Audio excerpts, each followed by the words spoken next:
Kids, I want to ask, besides thank you, I want to ask you to put your cell phones on silent if you haven't already done so. Paula Freeman Brown is our master of ceremonies, I think actually called moderator, so take it away, Paula. Thanks everyone for coming and to the candidates for coming. I just want to give a couple of ground rules and we'll start immediately. The first thing I want to address is to our audience. If you've ever been to one of my council meetings, you already know this, but I do not tolerate side conversations or little individual meetings going on during an event like this, so please, please do not do that. And then I don't want anyone interrupting, especially candidates interrupting each other. So the ground rule on that will be if you do interrupt, you will get a warning. If you interrupt a second time, you will lose your opportunity to answer the next question. So please be very diligent about that. We're going to start by doing introductions and just having each candidate give you an indication of why they are here today. And we are going to start with Gwen, and I encourage everyone who's coming in to please find a seat as quickly as possible. Thank you. Go ahead, Gwen. Hi, good afternoon. Thank you everyone for coming. My name is Gwen Cumberland Schaefer, and why am I interested in running for the school board? I had several people ask me to consider running. As I thought about it, I realized that this was probably something I should pursue.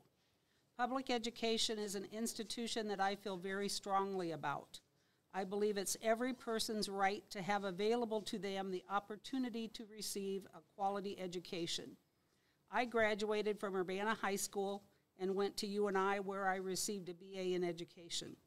I then pursued a career in education that spanned 39 years. I believe this experience in education will give me an advantage as a board member. I have been a teacher in the classroom, I have been a coach, I've been in charge of student groups, and I've been an administrator. I am a lifelong learner. I believe this trait will help me embrace the role of board member. Since I am retired and only work part-time, I will... Hello, my name is Christine Ofer, and I am running for school board because I am very proud of our school and community. I think our current board and administration, along with the teachers, have handled the past 2 years very well. I have a 2020 CPU graduate and twin junior boys this year. I spent their early years volunteering in their classrooms several times a week and had a wonderful experience with all of the teachers we've had so far. Now that they are older, I think that my time would be best spent on the board helping to shape theirs and others' educational futures. These are not easy times, both for educators, parents, and students. We have a lot of big decisions in the near future. I would like to be part of the team leading CPU to the bright future I see for all of us. I have past board experience from my time at my children's Cedar Valley Montessori School, where I proudly served during and after the 2008 flood. Those were not easy times either, but we worked together as a team to rebuild that school and set it on the course that it continues on today and for future generations. I will have all... Welcome. It's great to see so many of you here interested in your children, your grandchildren, their education, and community members involved in their school. My name is Kim Simon. I am running for the at-large position on the Center Point-Urbana School Board. I decided to run for this position because I am a parent with 4 kids, one in each of the schools in our district. And I am concerned that school boards across our country are losing touch with the values and purpose of our educational system. I want to be a part of a board that continues to have a focus on education and preparing our students for their future, as I believe CPU has done. I am proud of our school district, the achievements we have had, and how we have put students first. I want to be a part of the growth and continued progress of our district. Thank you. Hi, my name is Kim Shanka. I am also running for the at-large seat for the board this year, and my husband and I live here in Center Point with our 2 daughters, Ashton and Ryan.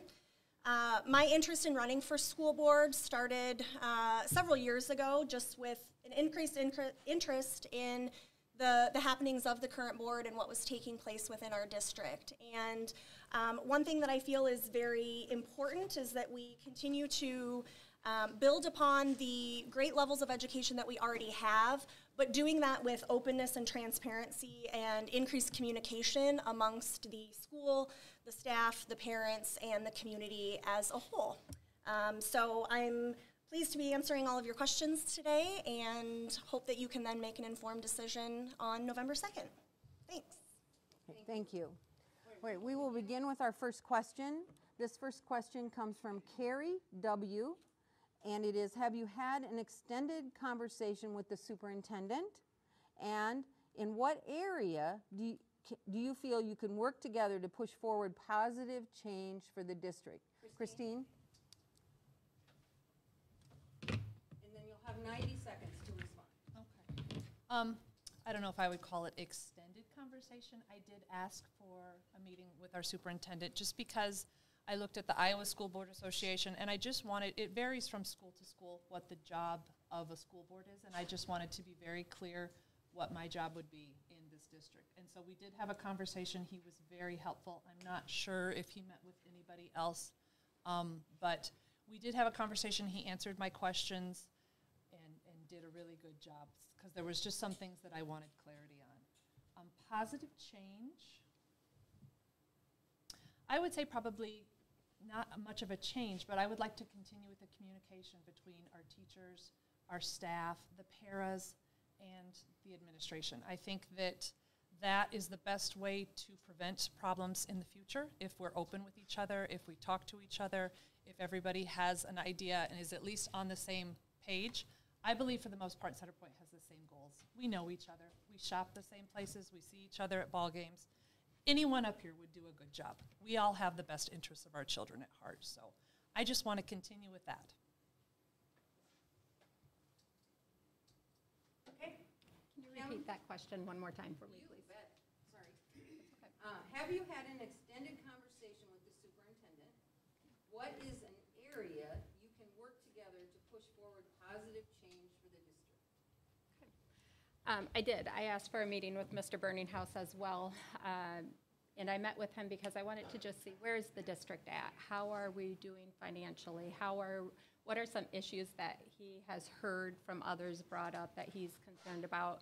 And just to kind of get an idea of where we were at. And he was very helpful as well as what's the role of the school board? What does he see as a role of a school board? And what did I think the role of the school board was? So it was a very useful meeting, and I appreciate his time that he took to meet with me. And one of the areas I would like to move forward with is I think we need to develop better education of both our students and our parents in regards to what are our options for our future. What are all the opportunities that our school already offers that we might not know about as parents, or that our students might not know about or take advantage of. So I would really like that communication piece to, again, it comes back to communication, but I'd like parents and students both to be educated on these are your opportunities. You need to maximize them while you're here at our schools. Thank you. Kim? I also agree. So I have met with Mr. Burninghouse as well as other current board members over a variety of topics over the last couple of years. So we have had different conversations, and I think, that's important to be able, as even just a community member, to be able to feel comfortable approaching any one of our board members and or our superintendent. And I hope that that's something that would continue and or could even potentially improve throughout the next coming years. So regardless of, again, who the current board members are moving forward, I would strongly encourage any of our parents and community members to not be afraid to ask questions and have those conversations about things that you might not understand. And again, I think for something to positively move forward, it all does, I think, stem around communication. And the more that we can all communicate together, not necessarily always agreeing on everything that we need to communicate about, but being able to have those respectful, open, and honest conversations is one key area, and then at that point we can be able to collectively make decisions for the good of all students within our district to continue to improve. Gwen? Yeah, I have not had a conversation with any of the current administrators or board members. Some positive changes I would like to see come about. I would like to see an easier to use website that has useful information on it. I've found myself spending way too long trying to find information on the district's website. There has to be a way to make it easier to click to that information right away. And along with that, I would like to see the board meeting streamed like we're doing today. I think that that would give people in the community an opportunity to know what's actually going on at a board meeting without having to take the time to come into town to do that. Thank you.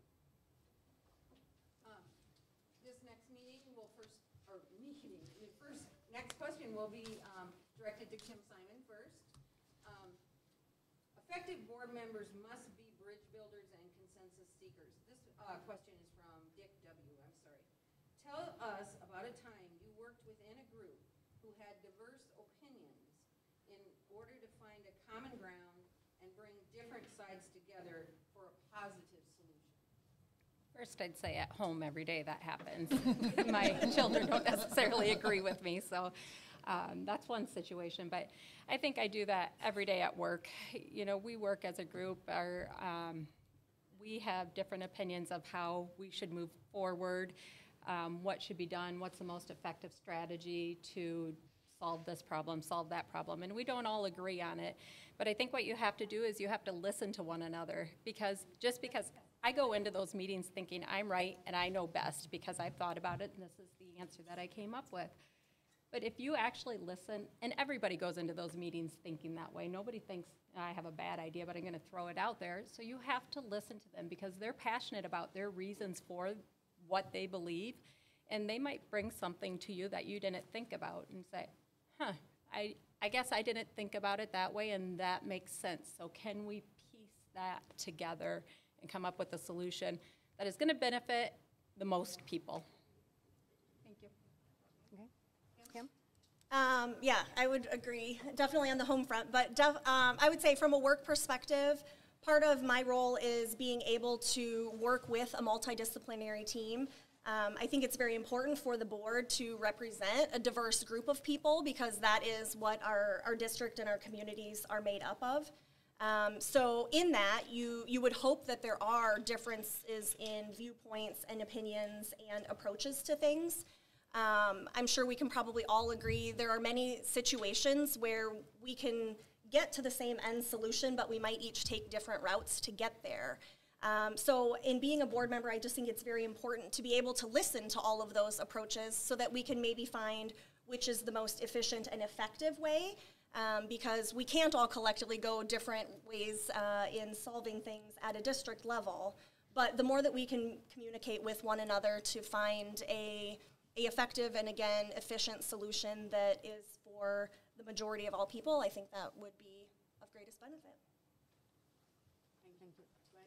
So as a principal, I've worked numerous times with different students and teachers, or a teacher and a parent.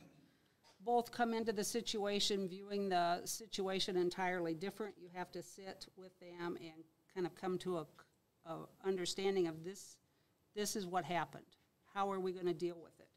It's not going to be your way or their way. We need to compromise and come up with a better way. A little give and take goes a long way, but being willing to sit down and listen to both sides and see what do we agree on, where do we differ, and then how can we make a compromise that's going to work for everybody. Thank you. Christine? I agree completely with what Gwen just said. The whole point of having a committee or a board is that you have a broad range of ideas. It would not be effective if everybody came in with a yes and I'm going to do the exact same thing and we are all in alignment. I think when we are open to different things, we expand maybe what we would have thought. We don't know everything as a single person. When you bring all those minds together, especially when you have a common goal, like education. We were in the Boy Scout committees. That was a whole different ballgame. But we all had those boys' best interests, so we were able to work together. We just finished a multi-million-dollar project at our church with several different committees, and boy, was that interesting. Lots of different people, lots of different ideas, but we were able to very efficiently, effectively, I think, come to conclusions that is suiting and serving all of us. I think a lot of that comes down to respect. My mom had told me early on, just because somebody doesn't do it the way you want them to do it doesn't mean it's wrong. It just means it's different, and you need to be respectful of their wishes because you might just learn something. Start it, thank you. I could go again if you want. Well, let this Kim try starting the next. All of us or just? Okay, thank you. All right, so we have had several questions concerning COVID policies, vaccinations, mask mandates, all of that. So I'm going to paraphrase and just ask you, please, to talk to us about your leadership opinion about COVID and how the school has currently been handling COVID and all of these things that go along with it, and how you as an individual board member would seek to work with the current board in possible change. I'm shocked that this topic came up. Kim Shonka, we'll start with you. Yes, so obviously it's no secret that COVID-19 has been very, very much in the forefront of all of our lives for the last 18 months and counting. So it is a constantly changing environment that whether it's at school, work, or home, we are all having to navigate through. And we're doing just that. We are navigating through it. I do feel, in my personal opinion, again, openness and transparency is key. And I think that's even more important with everything that the school district is doing related to COVID-19 and keeping the health and safety of our students, staff, and teachers at the forefront so that our kids can be in school learning where they learn best from our teachers that teach them best. And so it's always going to be something that is ever-changing, but it's working with the current board and administration to keep doing the best that we can with the information that we're provided. Thank you. Gwen? So when I look at the whole COVID-19, I tend to put my faith in what the public health departments recommend, what CDC is recommending. Where I work, I am required to wear a mask at work. I find it interesting that they don't require our customers to wear a mask, so it's kind of a double standard. I would be open to looking at what those recommendations are. Right now, we have a governor who is very much against making mask mandates, but if the board had that opportunity, I would hope we would take time to look at the various information we had available and make the best decision we could at the time. As I said in my opening, I was very pleased. We were all very scared in the beginning because there was so much information coming at us so quickly that we couldn't really digest everything. And there was different sources of information, some correct, some not correct. And we really, all of us, I feel as a community, we're just sort of running scared. Is it really that contagious? How do we protect ourselves? Is it transferred with touch? All of these factors played into the decisions that our board made. We were masked. I watched firsthand how devastating that could be on some students, my son included, up there in show choir trying to sing and dance with a mask on was really hard to watch. I understand also that quite a few people do believe that does keep you safer.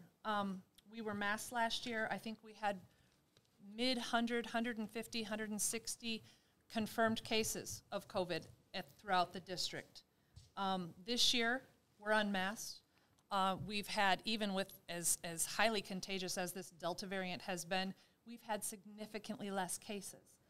Do we know this is directly linked to the mask? Do we know? We don't know exactly. We could just be more educated. We could have testing that's different. I think that they have done a good job communicating with the parents why we're doing what we're doing. As with all medical policies concerning a child, I do believe that it should be a parent's choice. I do not believe that anyone else has to tell me what is right.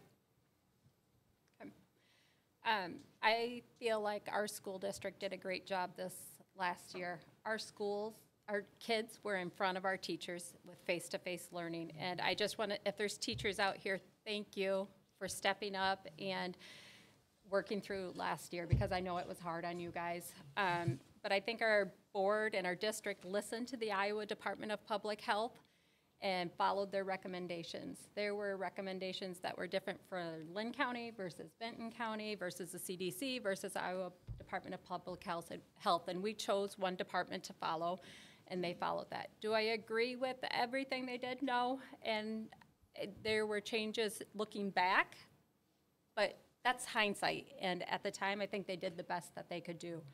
Now, moving forward, I think that we need to make this decision up to the parents and to the families of whether you mask your child. If your child goes to school masked, or if a teacher is masked, a staff member, by all means, wear your mask. If you feel like that is protecting you, do that. As far as vaccines go, I would say the same thing. If vaccinations are right for you and your family, do it. I'm not here to tell you that that's right for you and your family. I think everybody needs to sit down, make that decision of what is best for them, what is healthy for them, and I don't think that is a school board's decision to make for families individually. Thank you. Gwen, this question will start with you, and this is going to be a hybrid question as well because it's come from several people. But here's the gist of it. As a school board member, summarize for us how you see your role and how you see your representation. And specifically, I'm talking about, do you feel like you represent the students, the school staff, the community, the superintendent? You know, how do you see your representation, and how do you feel you would prioritize that? Gwen? So I believe the role of a board member is to help guide. You set policy. You represent the district. I'm running for the District 1, which includes Urbana. I need to think about what's best for that group, but also the community as a whole. What's best for the Center Point-Urbana district, because we are one district. We're not Urbana, we're not Center Point, we're together. I'm a member of different organizations in Urbana where I have the opportunity to meet people and hear their concerns. I would always be an open ear if somebody wants to share a concern with me, but I'm also a big proponent of you have to follow the chain of command. You don't just run to the school board when you're upset or unhappy. You have to do your due diligence. You have to talk to the teacher or the coach or the principal, then the superintendent. You follow that chain of command. But I do think that role of a board member is to represent the constituents of the school district. So that would include parents, students, teachers. Thank you. Pretty much along those same lines. Because of my job, I'm in the community, not with just my set group of friends, but with a broad base of different people with different ideas. Through different activities and volunteering, even through church and with sports, I feel that I have a pretty good idea of kind of the heartbeat, so to speak, of this community.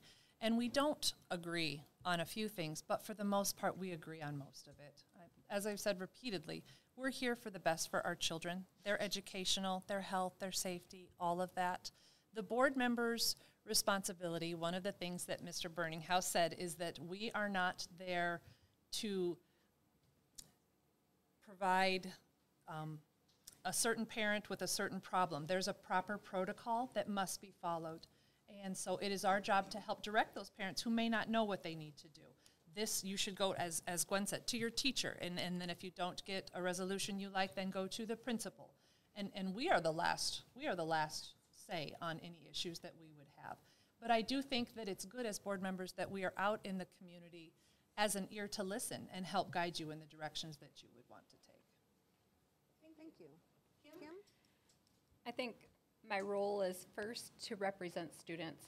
We need to give them a fair education and the best education that we can. So I think students need to be our priority. I want to represent the parents.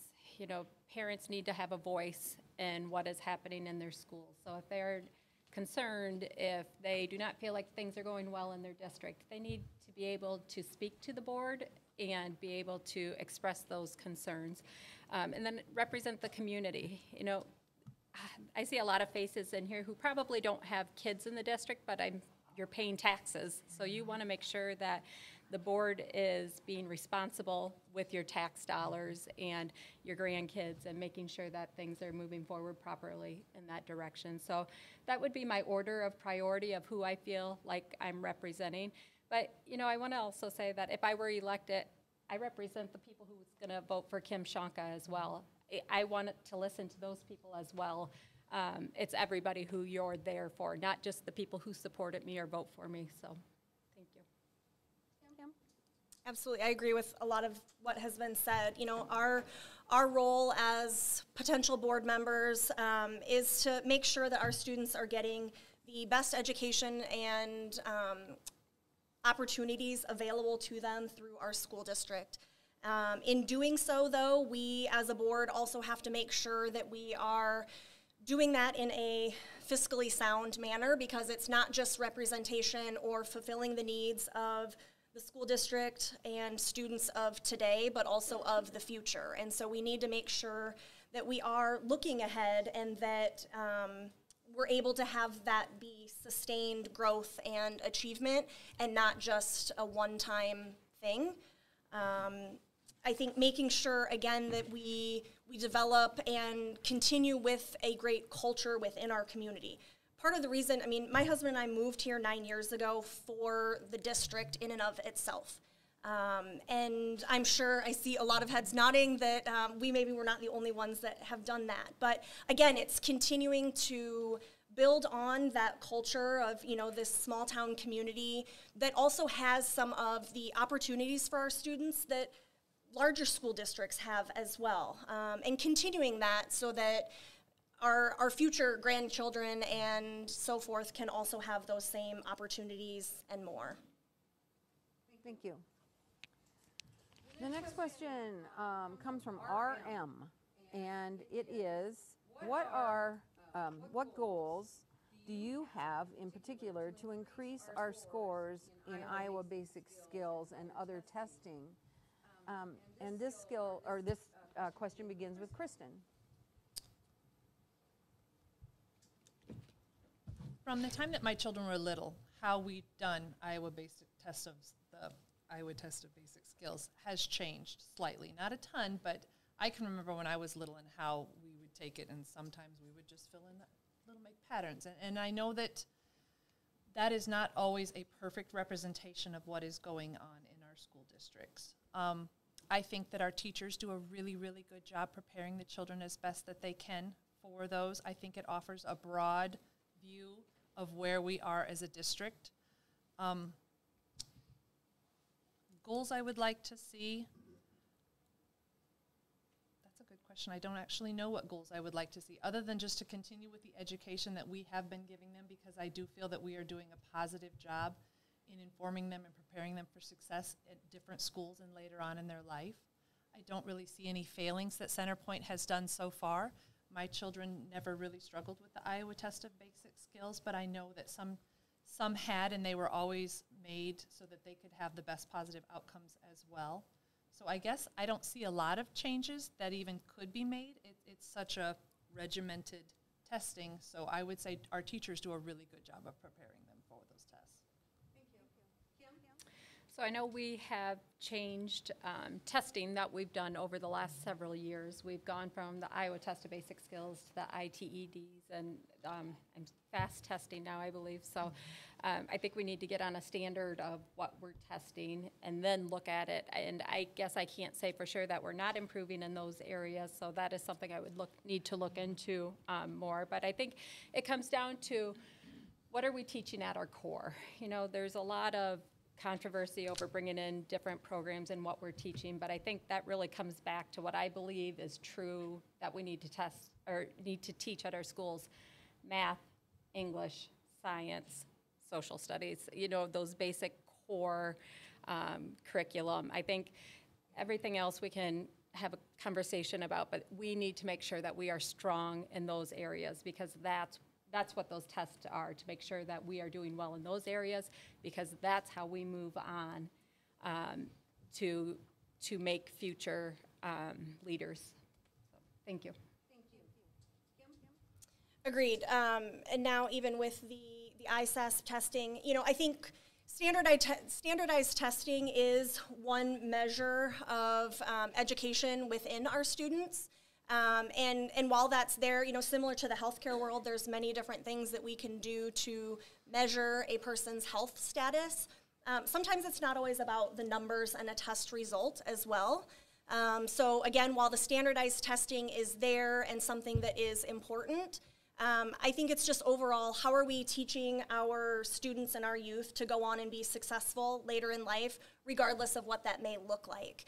I don't know the last time I took a standardized test in my day-to-day life.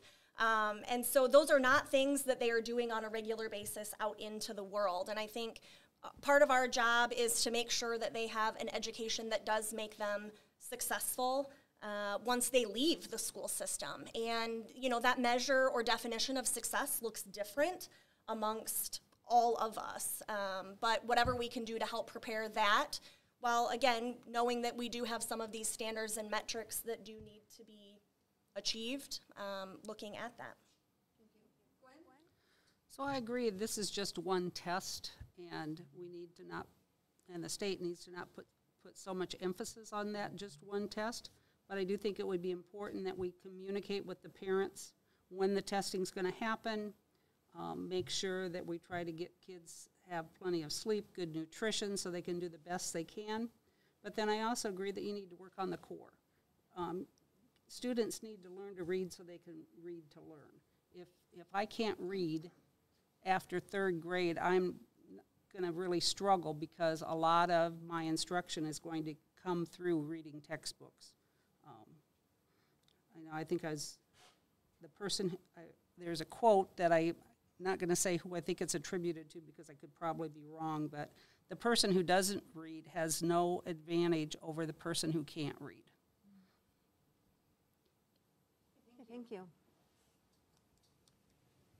The next question, we've had several questions on this topic. I'm going to use this one in particular. It comes from Kevin J. Given the current discussion on critical race theory, do you believe that the school board should dictate curriculum, or is curriculum best left to educators? And this is Kim Simon's first question.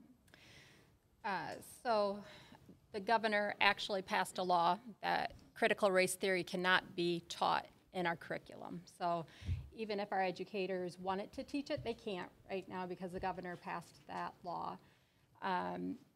But no, I would say when it comes to topics of curriculum, that is the board's job to pass policies to lead where our curriculum is at. So it should not be left up to individual educators. I think it needs to come through the board to develop that curriculum. And so we all agree that this is what's best for our students. Thank you. Thank you. Kim? I also agree. That is part of the decision-making process and putting those policies and procedures in place so that people do know the proper routes that need to be followed, even when it pertains to curriculum. There is the possibility in place, if parents or other community members feel that there is something that is lacking and or needs attention, by all means, that's something that can be brought to the board's attention. However, needing to maintain legal and ethical restrictions and that type of thing as well is also something that the board is bound to abide by. Thank you. Gwen? So I agree that I think the district should have a set curriculum, but that curriculum should come from the teachers working together to determine that curriculum. Then that curriculum is brought to the board for their approval. It's not my expertise to say what curriculum should be taught in third grade. The third grade teachers know what should be taught in third grade. They should work with their building principal and the curriculum director to have a common curriculum so that regardless of which teacher I have in third grade, I'm getting that same information. So that when I go to fourth grade and I may be in a class with kids who were with a different teacher, we all had the same thing being taught to us. But that curriculum should start at the teacher level and then come to the board for approval. Okay, thank you. Christine? And I agree with what Gwen just said to a point. I think that the board's job is to safeguard for our children curriculum that might be damaging to them. I think that it is very important, if we're specifically talking about critical race theory, any sort of theories that elevate one child systemically over another child is damaging. So I'm very glad for the way that it's set up, because as board members, we're representing the whole community. So we have community standards that we want to be upheld. So I was grateful that this has already been handled at a state level, but I would be willing to definitely work with the teachers in continuing to expand what they want to teach.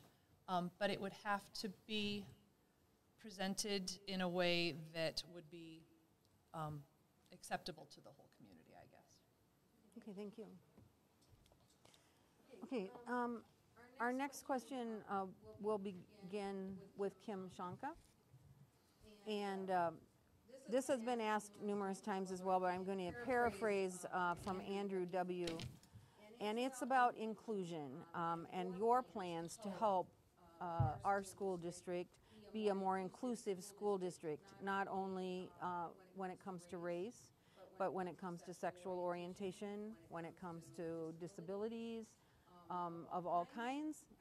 So tell us about your ideas around this and how you would plan to make our school district and our community even more inclusive. I definitely think that inclusion is something that is very important, not only to our district, but just to the world that we live in.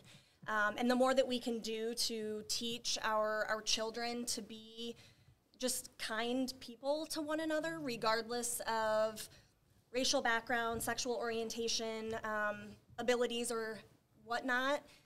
It's just teaching us how to all just be kind and respectful to one another. I think some of that starts with then just modeling that behavior, whether it's at the board level, the staff and the administration level, us as parents at home. And, having those open and honest conversations. Again, it's sometimes, I think some of the lack of inclusion isn't always a purposeful thing.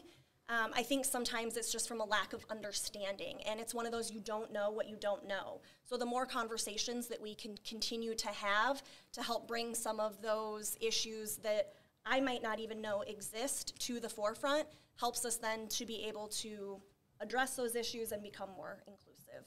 Thank you. Gwen? I think students should be educated in the least restrictive environment available to them. I think we need to teach students that everyone has ability, and sometimes that may mean that someone needs to have a para. Maybe they need a one-on-one. Maybe they need part of their day in a different environment. But I do think we need to try and educate all students to the best of their ability. Thank you. I believe that every child in the district deserves a free and equitable education in a safe and welcoming environment. Centerpoint, as far as I have seen, has done a good job. We all come from different backgrounds.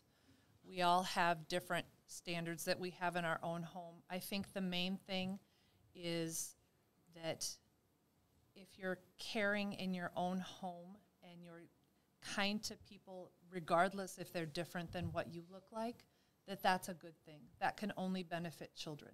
So then when they go out into the real world, they're more welcoming, they're kinder. We all don't have to be the same. Point-Urbana has done a good job, I feel, to accommodate, welcome, care for students that are not like the majority of the students there. I also think through a lot of the information that I have read that we're teaching our students to be kind, that we need to be nice to each other now more than ever. And just because someone does something that you might not like doesn't mean that it's wrong, doesn't mean that they're that much different. If we teach our children that we are all the same, that we're more the same than we are different, they will treat each other differently. There's bullying everywhere you go. My children have experienced it firsthand for many, many years. And that is how I've taught them to cope with it, that things are not right always. I think that Centerpoint does a good job of giving everybody an equal education. We don't set people apart based on their race, their sex, their disability. I think everybody is included. I don't think that we should look at groups separately based on those things either. I don't think we should raise one group up or give special attention to one group, because we want everybody to be treated equally. And if we are pointing out those differences, oh, well, we need to do this for this group or this for this group, we're leaving out a big group of people as well. So I think everybody should be treated equally. It doesn't matter your race, your sex, your whatever it is we're talking about at the time. So I think equal education for everybody. And I just want to say, like Christina said, I think teaching at the early levels especially, be kind, just be kind. And I see that written in things that come home from my kids from school, and I think that's so important. I love that they have a buddy bench at school. You know, if somebody's feeling lonely, they can't find anybody to play with, there's this bench there that you go sit with, and kids come and say, hey, why don't you come play with our group? I think that's coming from our teachers at our school and our staff at our school, so thank you for teaching our kids to be kind. If we teach that at home, and then they're getting that at those early levels at school, our kids are good people. They're going to be kind to one another. Thank you. When this question will begin with you. And I'm putting a couple questions together here. They're a little more specific in nature, and so that's the reason I'm doing that. One comes from Mark T, and one comes from Donna W. And this is more related to, I think, procedural. The COVID dashboard and some measure of contact tracing. Do you feel that should be revisited by the board? And then, second of all, your thoughts on non-salary items being a part of the master contract negotiations. So there's two things there. One is COVID dashboard and measures of contact tracing. Do you feel that the school district, the board should revisit that? And then your thoughts around master contract and whether non-salary items are should be a part of master contracts. So I do think some type of COVID dashboard would be a good thing for the district to look at. If you're a high school teacher and you have students X, Y, and Z in your class, you don't necessarily know why they're gone. You don't need to know their name, or the community doesn't need to know the name, but they should be given an opportunity to know that there's been positive COVID cases in the vicinity of them. So I think some type of dashboard would be a good thing. Master contracts, that's a pretty deep subject, but you know, educators lost a lot when they took away collective bargaining in Iowa. The fact that the school board only has to bargain for the initial salary, I think does a disservice. Non-salary items should be included. You know I sat in districts where we gave up money, salary, because we wanted maybe an extra personal day, or we wanted more of our insurance paid. And then when that all went away, we still were left with a lower salary than maybe districts around us. I think that whole area of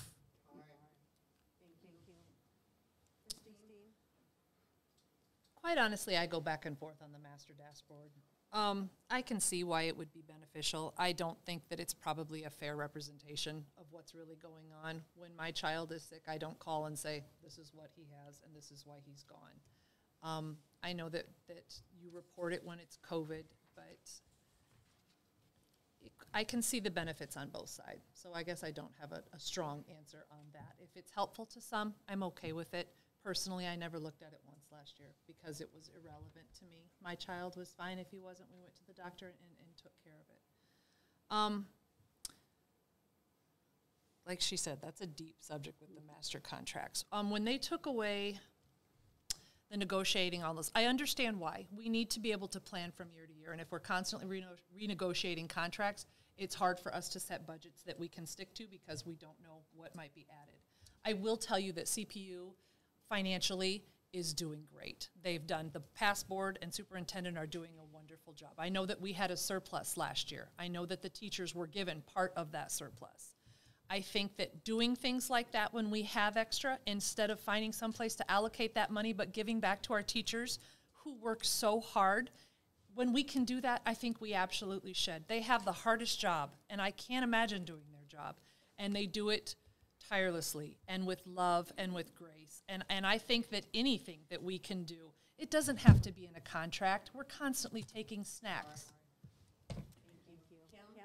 As far as the COVID dashboard goes, I did look at it regularly, and it was helpful to me to see that we only had 100 students who tested positive with COVID last year. And for me, I thought that was great. And I communicate a lot with the community, especially through my job. And, you know, I would hear people coming in and saying, I saw 300 people were quarantined with COVID. No, 300 people don't have COVID, but there were 100 over the whole school year. So I thought that was great to look at. However, I think a year removed from that, I don't know how beneficial it is right now in this school year, because I don't think that everybody's going to get tested as often as they were getting tested previously. I think that you just need to, the people are calling in and maybe keeping their kids home when they're sick because they have a cough or they have a cold, and it might not be COVID, but they're not going to get tested. So I don't think it's an accurate representation anymore because we're a year out from this. And I would say, how long would we keep that dashboard up? You know, I think COVID will be here in 5 years, unfortunately, and do we keep that up that entire time? So I don't think that it's beneficial to have it there anymore. Master contract questions, I would need to dig into this a little bit more. I don't have a great answer on that. I think that negotiating salaries are appropriate. Related to the COVID dashboard, and I think it was worded as contract tracing, I do feel that more information and, again, openness and transparency around not just even COVID, but any illness that's going through our district is important from a parent's perspective. If I know that there's a specific illness in my child's classroom or that they were in close contact or exposure with, it may at least make me as a parent maybe not blow off that little sore throat or sniffle that my child has had.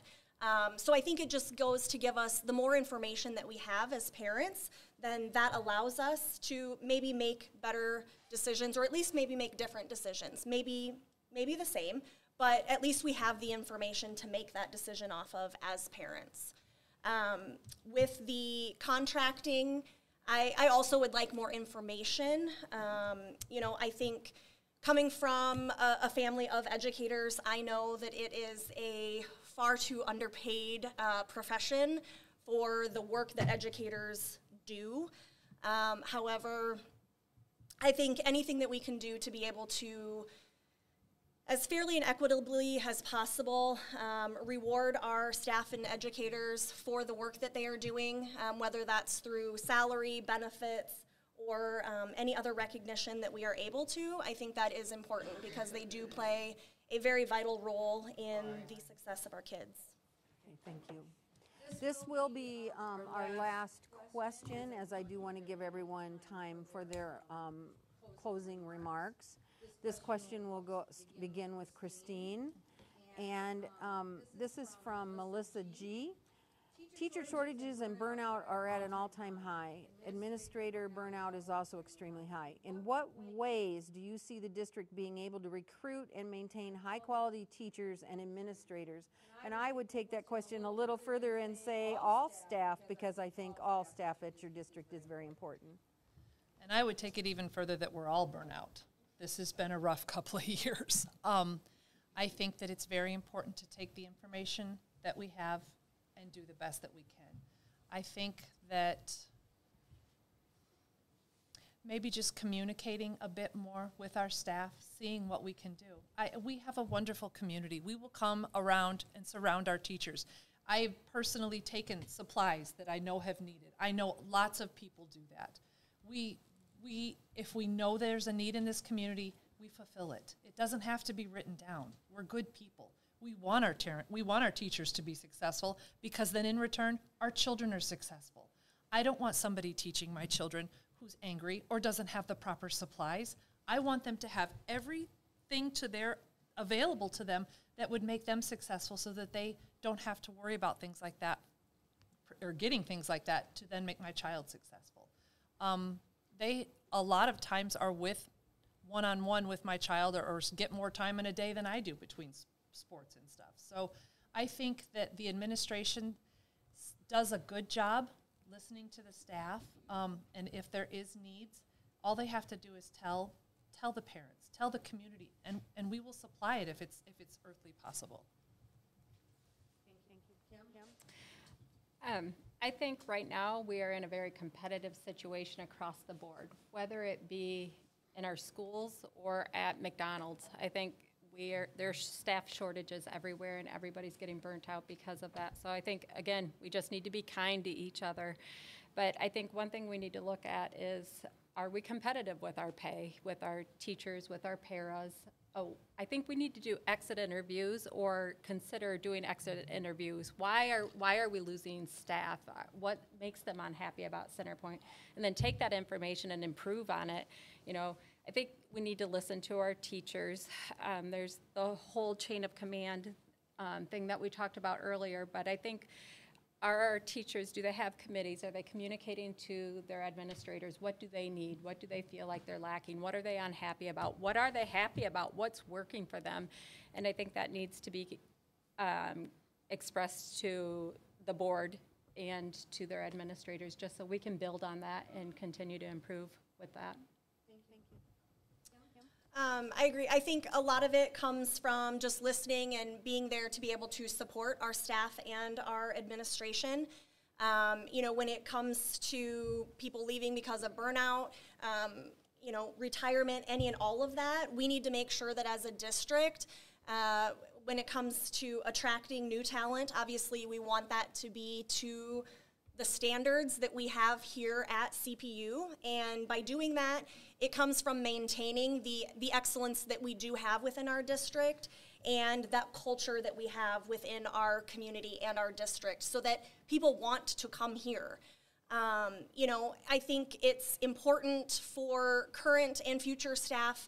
Again, it's having those support things in place, from even a social, emotional, and a mental health well-being, because I think we've all probably seen over the last 18 months that is a more important issue than ever before. Not that it wasn't important before, but I think it has come more to the forefront that we can be open and be able to address that. And I would say, finally, you know, it's making sure that those are things that, as a board and or our administrators, those aren't just things that we are saying, that we are actually doing. So. I would agree that we need to look at pay and make sure that it's competitive, especially in the non-certified positions, when a para or a custodian can go work at the local business down the street and make more, or, you know, we're not competitive. Doing things for the staff that shows they're appreciated. You know, I think appreciation would go a long way. Just recognizing what teachers and other staff are doing that are above and beyond could go a long way. Thank you. We will now begin our closing remarks. Each candidate will have 2 minutes to speak, and we will begin with Kim Simon. I'd just like to say, I don't have all the answers, but I have passion, the dedication, and the desire to continue to learn and to be the best servant to this community and to this school district as I can be. Path may not always be easy and straightforward, but I will listen, be critical, logical, and will act in a way that is in the best interest of the students of the Point-Urbana School District. I will support the Constitution of the United States and the Constitution of the State of Iowa, and I will work to develop successful, lifelong learners by providing a safe and caring environment, a stimulating curriculum, and a dedicated staff working with supportive parents and a friendly, small-town atmosphere. If that sounds familiar, it's because it's our mission statement at the Center Point-Urbana School District. And I believe this mission statement was developed and written to guide us as a school district, and we should take it to heart with its words. I'd also like to say some of my goals for my term of service, if I were to be elected, is to continue with face-to-face learning, to be part of a process of assessing the needs and developing the plans for our growth and improvement of our district in the future, to increase our options for learning and developing leaders in new areas such as agriculture, and to develop policies that will improve the guidance for our students and their parents to allow them to reach their full potential by understanding all available options and resources. Thank you, everybody, for coming. I appreciate you putting your time and effort into learning about your potential school board members. And I'd encourage all of you to go to school board meetings. When they are Zoomed now, actually, they have been being Zoomed the past year, so get on and link to those Zoom meetings and watch it if you're not able to go in person. But it'd be great to see more faces, even at the meetings. I think get involved, be there. You know, I think school board meetings across the country are becoming contentious. I don't think they need to be. I would encourage people to go, be listened to, listen to what's happening, and if you have questions, then step up and ask them. So, Thank you. Kim? I also just want to thank everyone for coming today, posing your questions, whether it's in person or for those of you who are at home, at least viewing and listening online. I think, you know, we have some really great things that are already in motion and happening here at Center Point-Urbana. And my goal as a school board member is to not only continue those, but to be able to continue to advance so that, you know, we can't just necessarily think what has got us here will get us there. And sometimes it does take different viewpoints and different people coming to the table with new and different ideas to make some of that happen.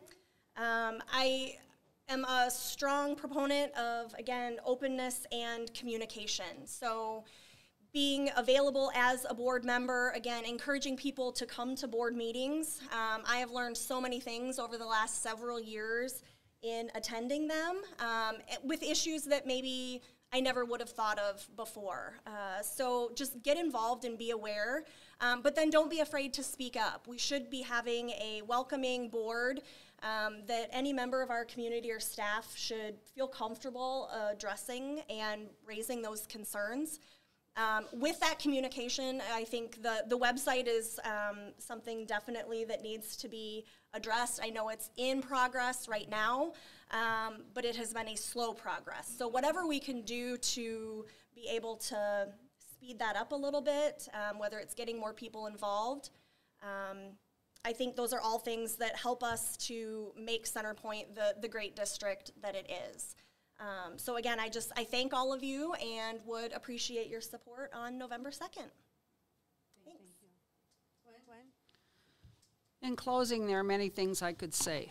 I could remind you of the 39 years of educational experience gathered from a variety of schools within Iowa. I could impress upon you my desire to see an outstanding school continue to lead the area in quality programs and performances. I could speak of my plans for being an advocate for not only the Urbana area, but for the entire district. But instead, I want to leave you with a message of unity. We are Center Point-Urbana, and regardless of topics or positions, the aim of a school board is to come together for the good of the entire community. We mustn't focus on one idea or one policy. We are the group that guides the hand of the administration, the teachers, the paras, the coaches, the custodians, the drivers, and even the lunch ladies, because they are the ones that impact our students directly. It is only when we have empowered these individuals that we will truly be considered successful. Thank you for the opportunity to talk with you today. Now that you know a bit more about me, I am not just asking for your vote on November 2nd. I am asking for you to trust me with your child. In some districts, the foundations of academics are being attacked. This is not the case here. But when parents began teaching their children at home across this country, it became apparent that it was. All across this country, parents are attending their local school board meetings. This is why you are here. This is why I am where I currently am. As parents, we are responsible for shaping our child's moral and social beliefs. I personally knew the majority of board members and felt perfectly safe knowing that we had common values and they would be looking out for my child's educational future. So there was no need for me to attend. If I am elected to the board, you can be assured that I will do everything in my power to uphold the CPU's mission statement of developing successful, lifelong learners in a safe and caring environment with stimulating curriculum by a dedicated, wonderful staff with supportive parents in a small town community. Why I'm here, you won't have to be. I am willing to stand for your child, but I need you to stand with me. This is a difficult time for our country, and this is trickling down to our schools, where the basic fundamentals are taught at a very young age. Center Point has a long, award-winning tradition of great academics combined with a caring staff. I wish to uphold this tradition.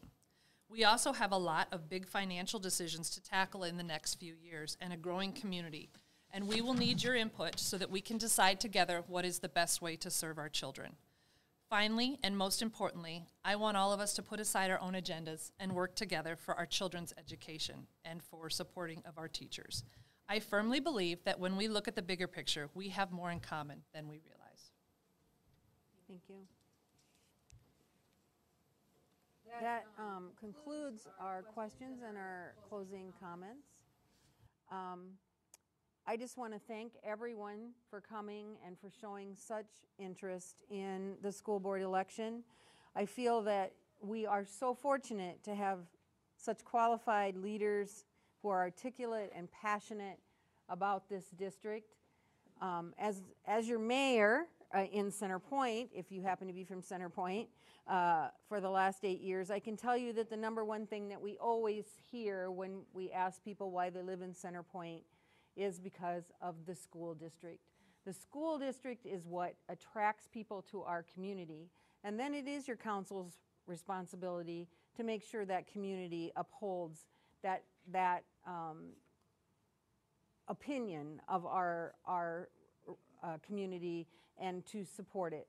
And so I was thrilled today to be able to assist in this and thank all of the candidates for such great participation.